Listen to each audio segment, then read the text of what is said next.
अगर 21 अक्टूबर नहीं होता तो 15 अगस्त भी नहीं होता। नेताजी सुभाष चंद्र बोस के पोते ने क्यों कही ऐसी बात?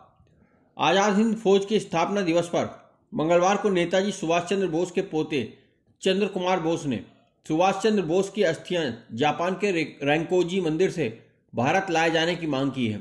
उन्होंने कहा कि 23 जनवरी 2026 से पहले अस्थियां भारत लाई जाएं और दिल्ली में INA मेमोरियल बनाकर वहां स्थापित की जाएं।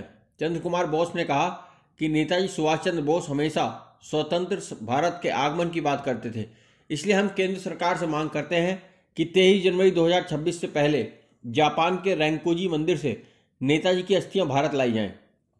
उन्होंने कहा कि 21 अक्टूबर 1943 को भारत की पहली स्वतंत्र सरकार आजाद हिंद सरकार की स्थापना नेताजी सुभाष चंद्र बोस ने की थी।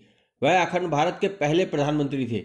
उनके नेतृत्व में ही ब्रिटिश साम्राज्यवाद के खिलाफ युद्ध की घोषणा की गई थी। उनका कहना है कि अगर 21 अक्टूबर नहीं होता तो 15 अगस्त भी नहीं होता। उन्होंने यह भी याद दिलाया कि करीब 60,000 सैनिकों ने म्यांमार से इम्फाल तक पदयात्रा की थी और 14 अप्रैल 1944 को आजाद हिंद फौज के सैनिकों ने ब्रिटिश झंडा उतारकर भारत का तिरंगा फहराया था। चंद्र कुमार बोस ने कहा कि आज तक आजाद हिंद फौज का सही इतिहास देशवासियों के सामने नहीं लाया गया है। इसके लिए न राज्य सरकार ने और न ही केंद्र सरकार ने कोई ठोस कदम उठाया है।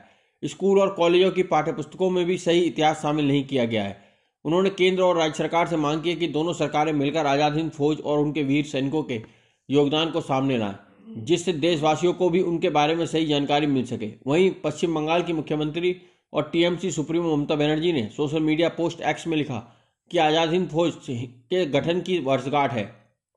नेताजी सुभाष चंद्र बोस के नेतृत्व में भारत की आज़ादी के लिए वीरतापूर्वक लड़ने वाले आजाद हिंद फौज के वीर सैनिकों को मेरी भावभीनी श्रद्धांजलि। जानकारी के अनुसार एक विमान दुर्घटना में सुभाष चंद्र बोस की मृत्यु हो गई थी। वे जापान की ओर जा रहे थे ताकि आजाद हिंद आंदोलन को आगे बढ़ा सके, लेकिन विमान में आग लगने के कारण वे बुरी तरह जल गए और कुछ घंटों बाद उनका निधन हो गया। उनका शव ताइपेई के सैनिक अस्पताल में रखा गया, वहीं पर उनका अंतिम संस्कार किया गया। उनका अंतिम संस्कार करने के बाद उनकी अस्थियां जापान के टोक्यो स्थित रैंकोजी मंदिर में रख दी गई। बता दें कि यह एक बौद्ध मंदिर है।